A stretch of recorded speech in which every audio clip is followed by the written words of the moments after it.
আজ অন্যান্য দিনের তুলনায় একটু দেরি করে ঘুম থেকে উঠল ফারহান। ঘড়ির কাঁটার দিকে তাকিয়ে দেখে 6:45 বাজে। হয়তো একজন স্বাভাবিক মানুষের কাছে তা অনেক সকাল, কিন্তু যেই ছেলে ফজরের ওয়াক্তের আগেই ঘুম থেকে উঠে যায় তার কাছে এই সময়টা দেরি মনে করাটাই স্বাভাবিক। আজ ফারহানের হাতে কোনো কাজ নেই। সিদ্ধান্ত নিয়েছে আগামী কিছুদিন পার্টি অফিসে যাবে না, একটু আশেপাশে ঘোরাঘুরি করবে।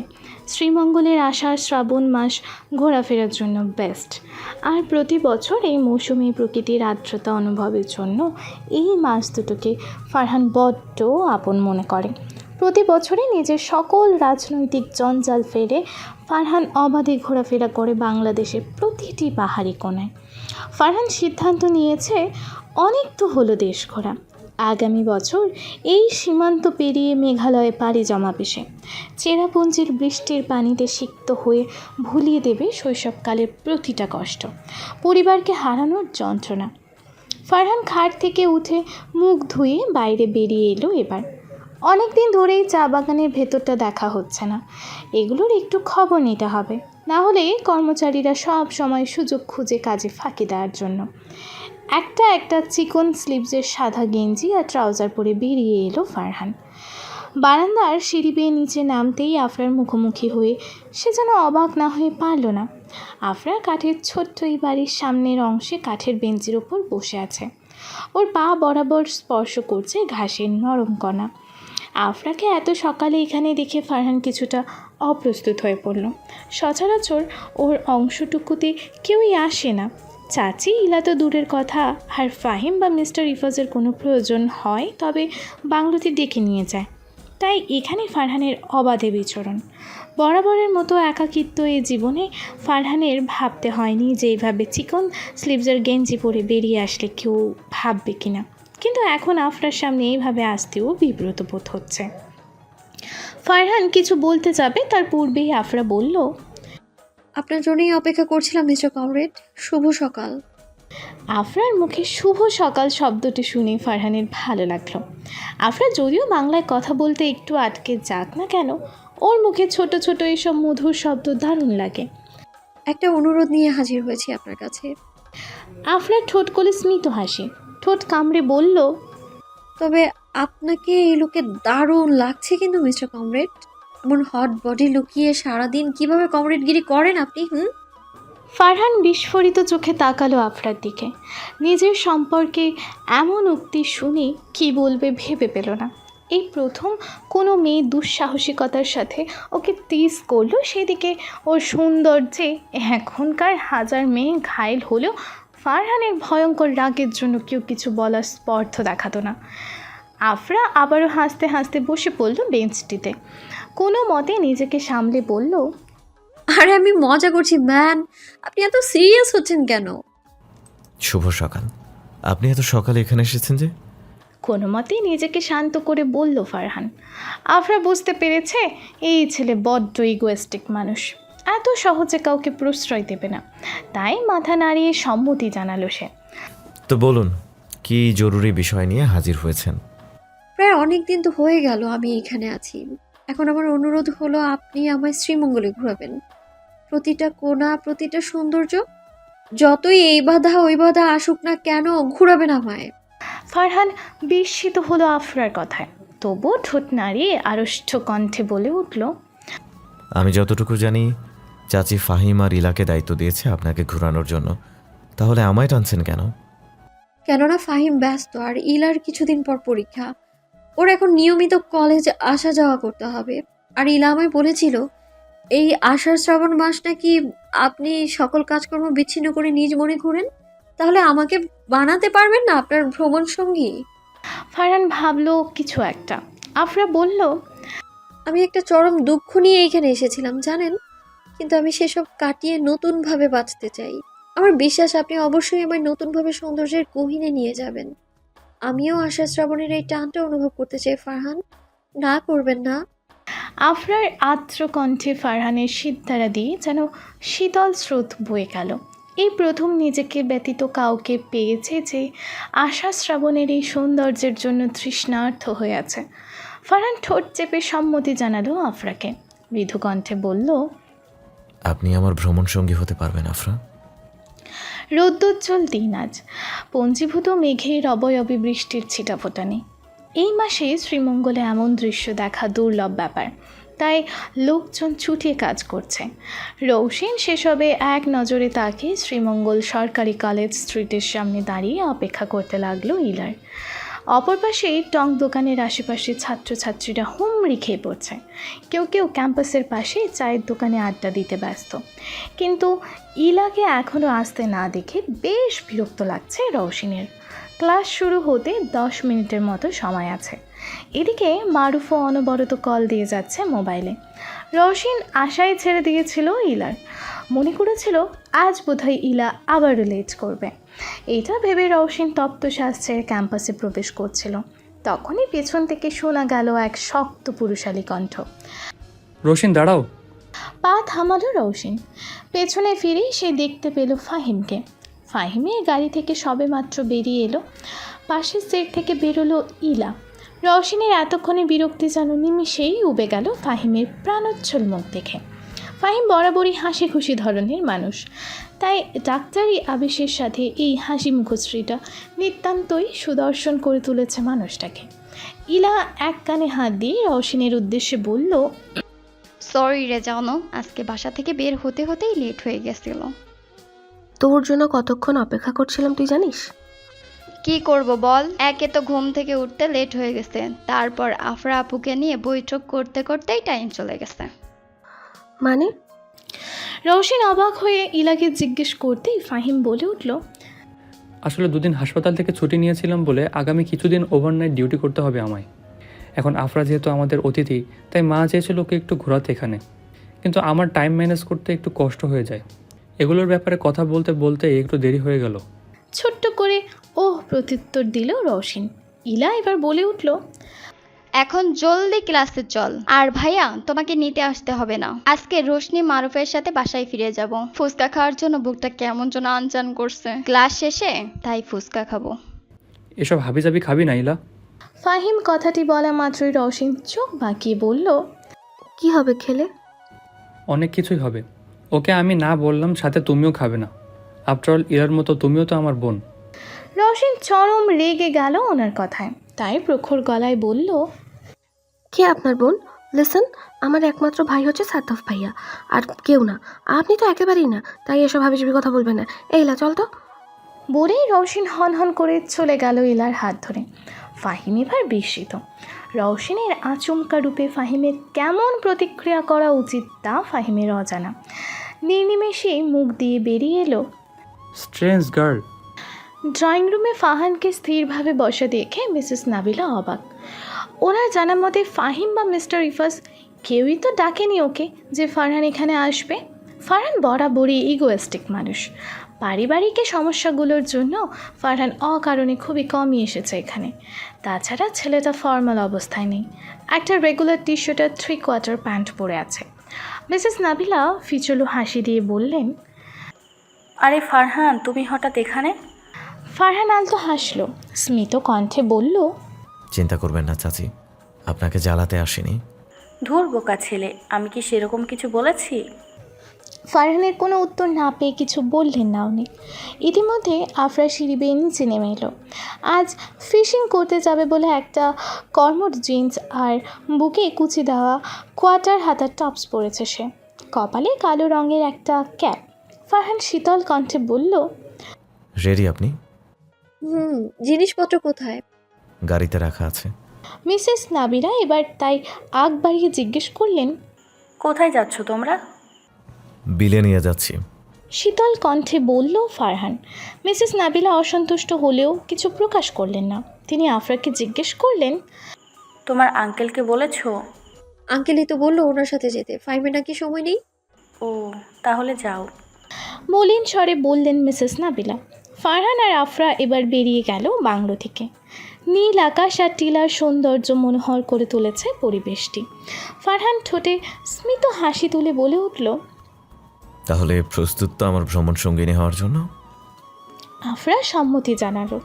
মনের মধ্যেই নুপুরের ন্যায় বেজে উঠল, আপনি চাইলে আমি আপনার চলার পথে সঙ্গী হতেও রাজি কমরেড সাহেব। শ্রীমঙ্গল গভর্নমেন্ট কলেজের সদর কোঠাটি দৃষ্টি নান্দনিক। কলেজের টাইম শেষ হওয়ার পর দমে ছাত্রছাত্রীরা কলেজ থেকে বেরিয়ে যাচ্ছে। আজকে টানা এতক্ষণ ক্লাস করার পর বেশ ক্লান্ত ইলা, রওশিন আর মারুফ। গরমের সময় এতক্ষণ কলেজের পোশাক পরে থাকাতে বিরক্তিও ভর করেছে ওদের মধ্যে।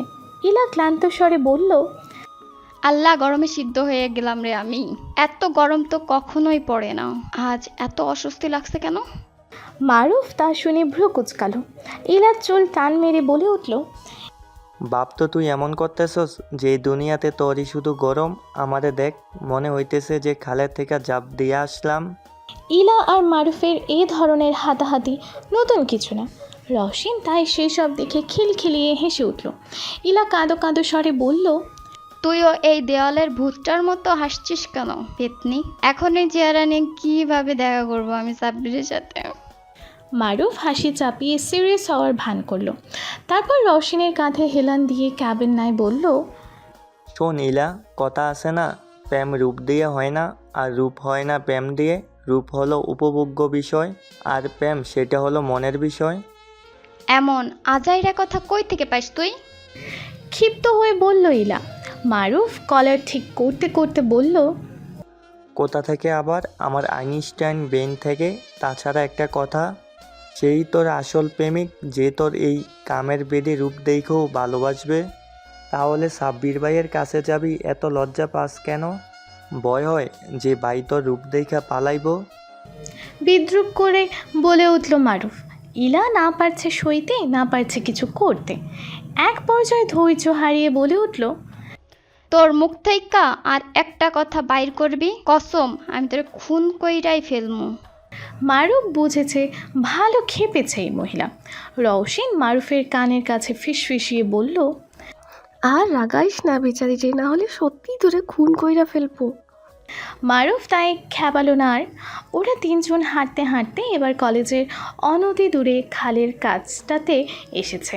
এখানে ওদের মতো বহু বন্ধু বান্ধবরাই এসে পড়ে হই হল্লোড় করে আড্ডা দিতে। দক্ষিণ পাশে অবস্থানরত এই খালটিতে প্রচণ্ড বাতাসের সমারোহ। পাশের রাস্তা দিয়ে শাঁ শাঁ করে যানগুলো মৌলভীবাজার আর সাতগাঁওয়ের পথ ধরে ছুটে চলেছে।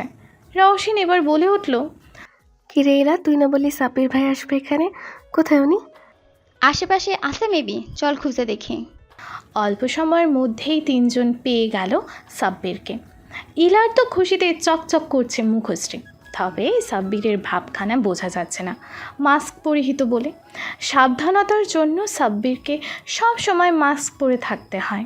এমনিতেও ছাত্র রাজনীতি করে, আর তার উপর এখানকার এক বড় রাজনীতিবিদ ফারহান জুবায়েরের ব্যক্তিগত মানুষ। ওর মতো মানুষকে যদি রাস্তাঘাটে এক কলেজ পড়ুয়া মেয়ের সাথে ঘোরাঘুরি করতে দেখা যায়, যে কিনা ফারহানের আপন চাচাতো বোন, ব্যাপারটা নিশ্চয়ই কেউ ভালো চোখে দেখবে না। রওশিন এবার ইলার কাঁধে স্পর্শ করে টিটকারি সুরে বলল, আমি আর মারুফ ফুচকা খেয়ে আসি, তুই না হয় ভাইয়ের সাথে একটু টাইম স্পেন্ড কর। ইলা কিছু বলতে যাবে, তার আগেই মারুফ আর রওশিন চলে গেল ওদেরকে একা রেখে। এখানে কলেজের পর স্টুডেন্টরা অনেকেই আড্ডা দিতে চলে আসে। সবাই তাই নিজেদের মধ্যে ব্যস্ত, কে কী করছে সেদিকে কারো কোনো খেয়াল নেই। ইলা বড্ড খুশি আজকে, কেননা অনেক দিন পর সাব্বিরকে সামনাসামনি দেখতে পেল সে। ওদের শেষ সাক্ষাৎ হয়েছিল আফরার আমেরিকা থেকে আসার পর দ্বিতীয় দিনে, যেদিন ফারহান ওদের বাইরে নিয়ে গেল। আফরাকে সে মিথ্যা বলেছিল যে সাব্বিরের সাথে দেখা করতে গিয়েছিল। আজ সাব্বির আর ইলা দুজনেই বেশ প্রাণোচ্ছল, এক অন্যরকম ভালো লাগা কাজ করছে ওদের মধ্যে। মারুফের সাথে ফুচকা খাওয়ার ফাঁক ফোকরে রওশিন আর চোখে দেখছিল ওই প্রেমময় জুটিটাকে। সাব্বির একটু বেখেয়ালি ধরনের হলেও ইলার প্রতি ছেলেটার অনুভূতি অনেক গভীর। রওশিন অগোচরে একটা দীর্ঘশ্বাস ফেলল। ওর শূন্য হৃদয় অজান্তেই ফাহিম নামক মানুষটির জন্য হাহাকার করে বেড়াচ্ছে। আফরা গাড়ি থেকে মাথা বাহিরে নিয়ে প্রাণ ভরে নিঃশ্বাস নিল। কি সুন্দর তরতাজা হাওয়া! চা বাগানের মাঝ দিয়ে বিভিন্ন উপজাতিদের কর্মরত দেখে ওর মনে উত্তেজনায় ছেয়ে গিয়েছে। সাদা রঙের গাড়িটি সবুজ টিলার মাঝ দিয়ে এগিয়ে যাওয়াতে দূর থেকে দেখতে অনন্য লাগছে। আফরা আর নজরে পরখ করে নিল ফারহানকে। ফারহান এক ধ্যানে গাড়ি চালাতে মগ্ন। চোখে কালো সানগ্লাস লাগানো থাকলেও বোঝা যাচ্ছে সে গম্ভীর মায়াবী চাহনি সে পিচ ঢালাই পথের দিকে নিক্ষেপ করে রেখেছে। ঠোঁটজোড়া চেপে একটা আড়ষ্ট ভাব বিদ্যমান ওর মধ্যে। আফরা যে কী করছে সেদিকে মানুষটার যেন কোনো ধ্যানই নেই। তাই দীর্ঘশ্বাস ছাড়ল সে, বলে উঠল, আপনি কত টাকা দিয়ে আপনার হাসি বিক্রি করেছেন? ফারহান কপাল ভাঁজ করলো এমন কথায়। আফরার দিকে না তাকিয়ে বলল, এ আবার কেমন প্রশ্ন? হাসি কি বিক্রি করা যায়? তো কি বলবো আর, আপনার মুখের হাসি দেখতে পাওয়া ঈদের চাঁদের মতো একটা ব্যাপার। আফরা ব্যঙ্গাত্মকভাবে বলল। ফারহান ওর কথা শুনে বলল, ঈদের চাঁদ অনেক প্রেশাস হয় ম্যাম, আমাকেও ঠিক সেরকমটাই মনে করতে পারেন। আফরা প্রত্যুত্তরে বলল না কিছু। ফারহান গাড়ির স্টিয়ারিং ঘুরিয়ে অন্য পথে গাড়িটাকে এগিয়ে নিয়ে যেতে যেতে বলল, আপনার শখ কি আফরা? Camping and hiking. আফরার মুখে উৎফুল্লতা, তাই আবার বলে উঠল, এই পর্যন্ত বহুবার হাইকিং আর ক্যাম্পিং করেছি ফ্রেন্ডসদের সাথে। আমি প্রচুর ট্রাভেল এডিক্টেড বলতে পারেন। সানি ওয়েদার পেলেই বিচে, পার্কে, লেকে, কখনো দূর কোনো গন্তব্যে চলে যাই। তবে আমেরিকার বাইরে বলতে শুধু ইন্দোনেশিয়ায় গিয়েছিলাম 2 বছর আগে, নইলে আমেরিকাতেই বেশি ঘোরাঘুরি হতো। একমাত্র সিয়াটল ছাড়া আমার মোটামুটি সবগুলো স্টেট ঘোরা শেষ। ঘোরাঘুরিটা আমারও বড্ড পছন্দ, তবে সবসময় ঘুরতাম না। আমার কাছে ঘোরার জন্য বেস্ট এই আষাঢ় শ্রাবণ মাস। লাস্টবার বান্দরবান ঘুরে এসেছিলাম। আফরা বান্দরবন নামটি উচ্চারণ করতে পারল না ভালো মতো। বাংলাদেশে এই নামের যে কোনো জায়গা আছে এটাও ওর অজানা। তাই ও স্থির করে রইল বাংলোতে ফেরার পরে নেটে আগে সেই কাঙ্ক্ষিত জায়গাটি সার্চ দেবে। হঠাৎ একটা জায়গা দেখার পর গাড়ি থামাতে বলল আফরা। ফারহান তৎক্ষণাৎ গাড়ি থামালো, জিজ্ঞেস করলো, এনি প্রবলেম আফরা? আমি গাড়ি থেকে নামবো? কিন্তু কেন? ফারহান কৌতূহলী জিজ্ঞেস করতেই আফরা আঙুল দিয়ে দেখিয়ে দিল পাশের স্ট্যাচুটি। শুভ্র রঙের কারুকার্য একটি মানব মূর্তি রৌদ্রের প্রতিফলনে অপরূপ লাগছে। সেখানে নীল বাংলা গোটা গোটা অক্ষরে লেখা মৌলভীবাজারে স্বাগতম। নিচে সুন্দর ইংরেজি কার্সিভ লেটারে লেখা ওয়েলকাম টু মৌলভীবাজার। জায়গাটি এক কথায় মনোমুগ্ধকর। স্ট্যাচুর চারিদিকে গোলত্র করে ঘাসের নরম আস্তরণ পড়া। আফরা জায়গাটিকে দেখে বলল, এখানে ছবি তুলবো আমি? ফারহান আর আফরা নামলো এবার। আফরা গলার মধ্যে আসার সময় একটা ক্যামেরা ঝুলিয়ে এনেছিল। তারপর ক্যামেরাটা ফারহানকে দিয়ে বলল, আমার ছবি তুলে দিন। ফারহান কথা মতো ছবি তুলে দিল অনেকগুলো। ফারহানের সাথে মোবাইল বের করে আফরা আচমকা একটা সেলফি তুললাতে হতভম্ব হয়ে গেল ফারহান। বলল, এভাবে সেলফি তুললেন কেন? আফরা খানিকটা ফারহানের কাছে এগিয়ে এলো, গম্ভীর স্বরে বলল, কেন যেন মনে হলো আপনার সাথে একটা হলেও আমার ছবি থাকা উচিত। কেননা একসময় এগুলোই শুধু স্মৃতি হয়ে বেড়াবে আমাদের। আফরার ছোট্ট কথা দুটোর পরিসর অল্প হলেও গভীরতা অনেক। আফরা মৌনতা কাটিয়ে গাড়িতে বসে পড়ল এবার। ফারহানও সেখান থেকে গাড়ি স্টার্ট করে এগিয়ে গেল সাতগাঁওয়ের সেই বিলের উদ্দেশ্যে। সাতগাঁওয়ের এই রাস্তাটি সম্পূর্ণ পিচ ঢালাই পথ না। অল্প একটু এগানোর পরে কাঁচা রাস্তা চোখে পড়ে। ফারহানকে অগত্যায় একটা নিরাপদ জায়গায় নিজের গাড়ি থামিয়ে দিতে হলো। সামনে বনপথ, দুধারে নানা জাতের গাছের মাঝ দিয়ে প্রশস্ত মাটির রাস্তা। সেও যেন এক অনন্য দৃশ্য। ফারহান গাড়িটা থামালো পিচ ঢালাই রাস্তার সেই সীমানায় ঠিক একটি টং দোকানের সামনে। এখানে বনপথের অন্তিমে একটা সুন্দর বিল আছে বিধায় প্রায়শই নানা ধরনের লোকজন এখানে আসে। তবে পথটি দুর্গম পথ হওয়াতে বেশিরভাগ সময় আসে যুবকরা। তাই দোকানটা দুরান্তভাবে না চললেও বাংলাদেশ পর্যটন কেন্দ্রের নির্দেশনায় দোকানটি নিয়মিত চালু রাখা হয়। ফারহান গাড়ি থেকে নামলো এবার, সেই সাথে নামলো আফরাও। গাড়ি থেকে এক সুঠাম দেহের শ্যাম বর্ণের যুবককে বেরিয়ে আসতে দেখে দোকানে থাকা মধ্যবয়স্ক লোক অবাক চাহনি নিক্ষেপ করলো তাদের দিকে। যুবকটির চেহারা পরিচিত মনে হলো তার কাছে। স্মৃতিচারণ করার পর যেই না তাকে চিনতে পারলো উঠে বসলো লোকটি। সসম্মানে বলল, সালাম নেবেন ভাই, কেমন আছেন? এই তো ভালো, আপনি? ফারহানের কাছে এমন সাক্ষাৎ নতুন কিছু না। নিয়াজি সাহেবের সাথে পার্টিতে যুক্ত হওয়ার পর থেকে গোটা শ্রীমঙ্গল, মৌলভীবাজার, সুনামগঞ্জের আনাচে কানাচে সব জায়গাতেই কমরেড ফাহান জুবায়েরকে এক নামে চেনে সবাই। সেই শ্রদ্ধা ভক্তির সাথে ভয়ও আছে সবার মনে, কেননা একজন কমরেড হিসেবে ফারহান যেমন উদার, পলিটিশিয়ান হিসেবে ততটাই সে দাম্ভিক। মধ্যবয়স্ক লোকটি এবার জিজ্ঞেস করলো, আজ হঠাৎ এখানে আইছেন যে ভাই, কোনো দরকার আইছেন? এখানে সচরাচর মানুষ যে কারণে এসেছে সে কারণে এসেছে। গম্ভীর কণ্ঠে বলল ফারহান। মধ্যবয়স্ক লোকটি এবার আফরার দিকে তাকালো। আফরার সেদিকে খেয়াল নেই, সে এক মনে আশপাশ দেখছে আর তা ক্যামেরাবন্দি করছে। রোদ্দুরের তাপ থেকে বাঁচার জন্য মাথায় পরে নিয়েছে কালো ক্যাপ। লোকটি মেকি হেসে বলল, এটাকে ভাইজান, আপনার বউ নাকি? শুকনো কাশি কাশলো ফারহানের কথা শুনে। আফরাও এবার তাকালো বিস্ময়ে। এটাই ভাবছে যে লোকটা এমন ধারণা পোষণ করলো কেন। পরে নিজ থেকে অনুসন্ধানের পর দেখলো যে ফারহানের সচরাচর মেয়েদের সাথে মেলামেশাটা কম, তাই হয়তো এমন ভেবেছে। ফারহান এবার বলল, সেটা আপনার না ভাবলেও চলবে।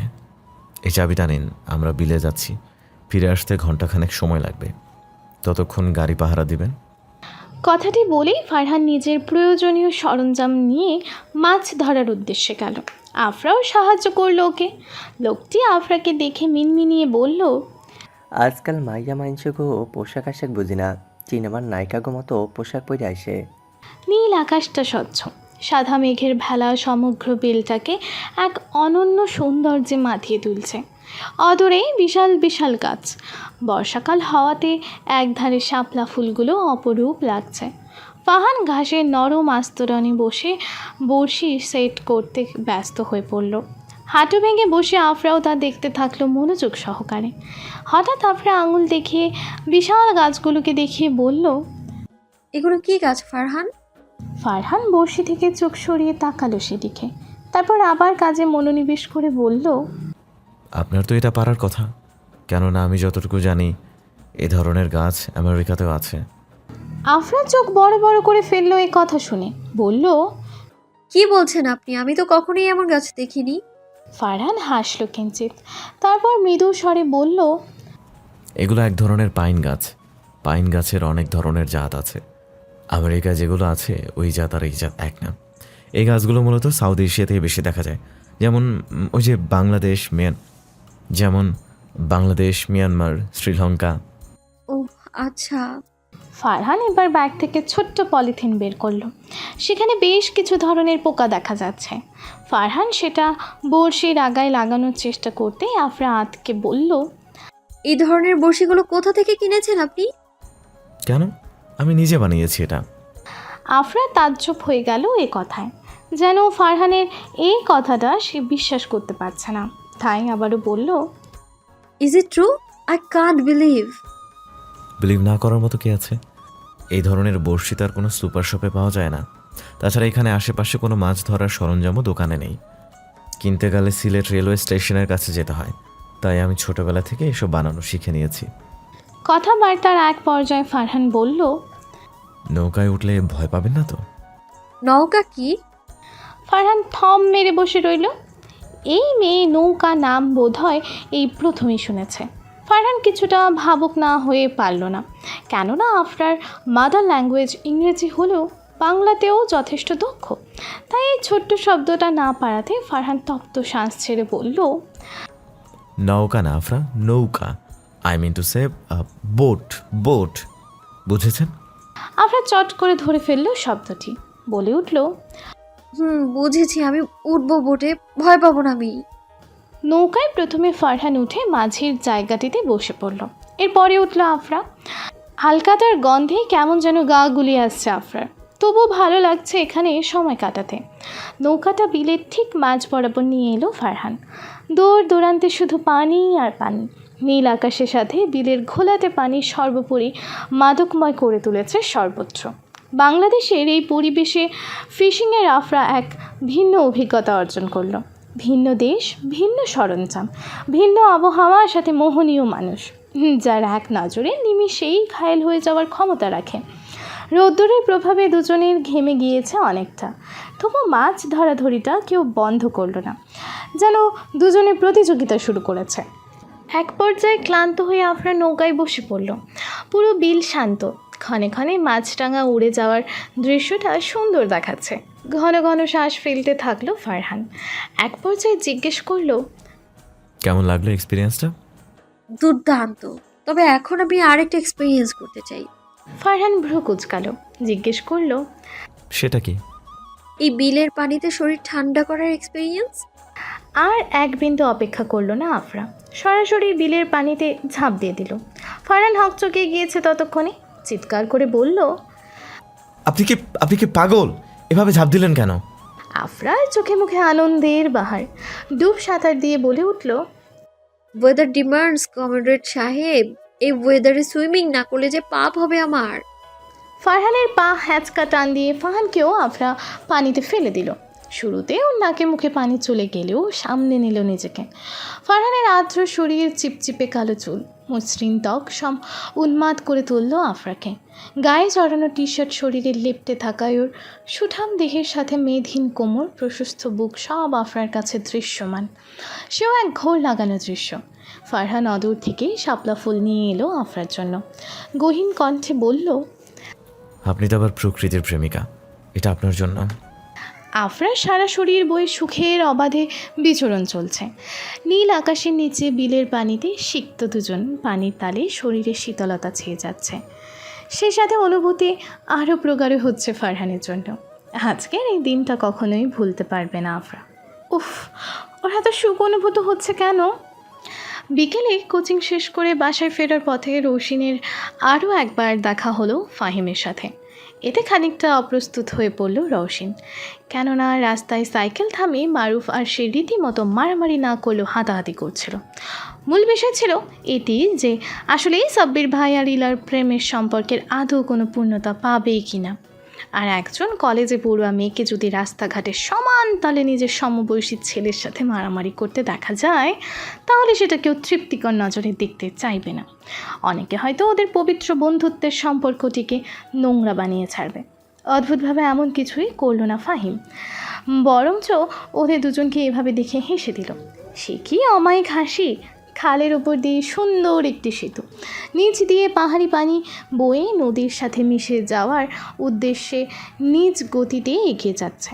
গধূলির লালচে আকাশের প্রতি রশ্মিটা ফাহিমের ফর্সা মুখমণ্ডলে পড়াতে রৌশিনীর চোখ কেমন যেন ধাঁধিয়ে উঠল। রৌশিন মিহি কণ্ঠে জিজ্ঞেস করল, আপনি হঠাৎ এই রাস্তায়? তোমার ভাইয়ের কাছেই যাচ্ছিলাম, কিন্তু সেতুর ওপরে পশ্চিমা আকাশের দৃশ্যটা এতই সুন্দর যে গাড়ি না থেমে থাকতে পারলাম না। এই যে এতক্ষণ এই দৃশ্যটাই উপভোগ করছিলাম। তবে ভাবছি যে আফরাও এখানে থাকলে খুব ভালো হতো। সেই বিদেশিনীও আবার প্রকৃতির প্রেমিকা, ইভেনচুয়ালি আমার থেকেও বেশি। আফরা নাম শুনতেই রৌশিনের আনন্দে ভরা মুখ থমথমে হয়ে এলো। এবার মাঝে মাঝে ইচ্ছে করে ওই মেয়েকে হিংসের বসে 2-4টা কথা শুনিয়ে ফেলতে। কি এমন আছে আফরার মধ্যে যে ওর স্বপ্নের রাজকুমার ফাহিম শুধু আফরা আফরা করে? রৌশিন এবার তপ্তশ্বাস ছাড়ল, বৃদ্ধাঙ্গুল দিয়ে কপালের প্রান্ত থেকে মুছে নিল ঘাম। ফাহিম হঠাৎ মারুফকে প্রশ্ন করল, তোমরা দুজন হঠাৎ সাইকেল থামিয়ে রাস্তায় মারামারি করছিলে কেন? আরে বললেন না ভাই, ওই যে ইলা আর সাব্বির ভাই নামটা উচ্চারণ করার আগে ওর মুখ সজোরে চেপে ধরল রৌশিন। ফাহিম যেহেতু ইলার বড় ভাই, সেই সুবাদে ওদের প্রেমের সম্পর্কের কথা ফাহিম কিছুই জানে না। রৌশিনের ইচ্ছে করছে মারুফকেও আরও এক দণ্ড উড়াধুরা পিটিয়ে মারতে।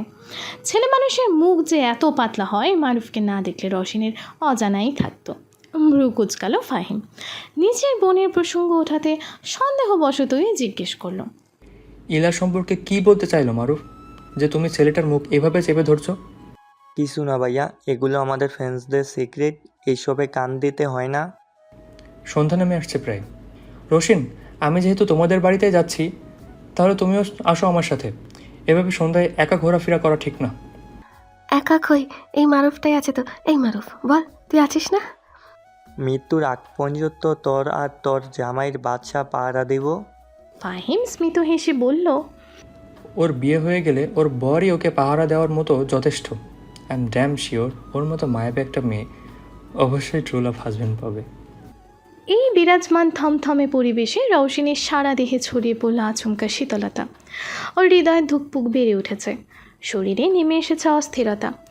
এই অস্থিরতা, তুমুল উত্তেজনা সব কিছুই কি সামনে দাঁড়িয়ে থাকা পুরুষটির জন্য? হলেও হতে পারে, কেননা সচরাচর ফাহিমকে রশনি এই ধরনের কথা বলতে দেখেনি। ফাহিম এবার গাড়িতে বসে পড়ল। সে গাড়ি স্টার্ট করতেই রওশিনও সাইকেল চালিয়ে পেছন পেছন উদ্যত হলো নিজ বাড়ির দিকে।